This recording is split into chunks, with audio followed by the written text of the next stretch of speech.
Magluluto tayo ng ginataang tangka. Paglawak natin yung tinain na tulingan, hindi pa nauubos yung tinain na tulingan. Ayan. Kasama pa yung taba niya. Nilagyan ko pa siya ng taba ng baboy. Malambot na yan siya. Unang gata. Kakailalim natin kasi. Timag. Nilalagay ko. Pinugasan ko naman. Oh, may damdam. May damdam ngayon. Putulin mo muna na. Sibuyas, kapulya, bawang. Lalagay na natin ang sili.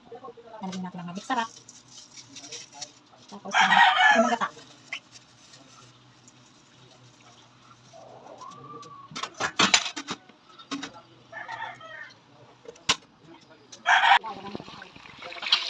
Lalagay natin itong gata.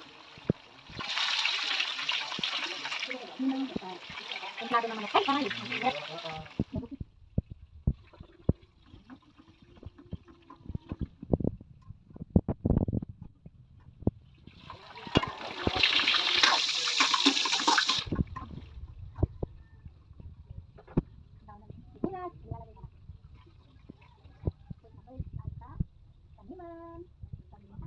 ngayon, tatanggalin na natin.